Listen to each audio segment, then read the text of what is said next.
aliteswa, akafa, akazikwa, siku ya tatu akafufuka katika maandiko, akapaa mbinguni, ameketi kuume kwa Baba, atakuja tena kwa utukufu kuwahukumu wazima na wafu, na ufalme wake utakuwa na mwisho.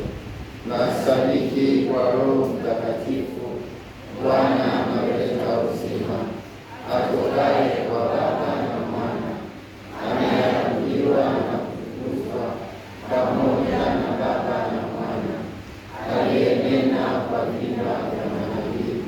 Nasadiki kwa kanisa moja takatifu Katoliki ya mitume, na ungama ubatizo mmoja kwa maondoleo ya dhambi, na ngojea na ufufuo wa wafu, na uzima wa milele ijayo.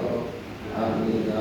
Ndugu, wakati Kristo mwanzoni mwa Majilio, Injili inatukumbusha habari ya Nuhu aliyemtii Mungu na kuokolewa katika gharika kuu iliyowaangamiza wale wote wasiokuwa na imani kwa Mungu. Tumuombe Mungu Baba. Mwenyezi Mungu, utufumbue macho yetu tuione na kuifuata njia yako ya wokovu katika maisha yetu ya kila siku. Bwana, waongoze viongozi wote kujiandaa kutoa hesabu mbele yako kuhusu utawala na uongozi wao. Bwana, utusaidie sisi wanadamu kuishi tukijua na kuamini kwamba Kristo atakuja tena siku ya mwisho wa hukumu wazima na wafu.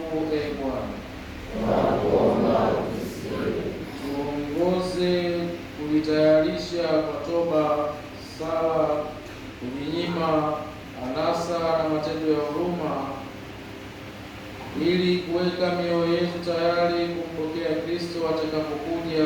Bwana, wafanye waliojitenga nawe kwa udhaifu na tamaa ya mambo ya dunia ulipokea tena neno lako kwa amani, furaha na upendo, na hivyo kujiunga tena na jamii ya waumini. Bwana,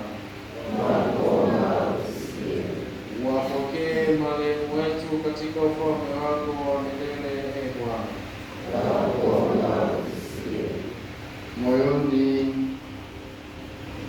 muombe akutie nguvu, akubariki sana na akupe neema mbalimbali na kumpokea kila siku ya maisha yako.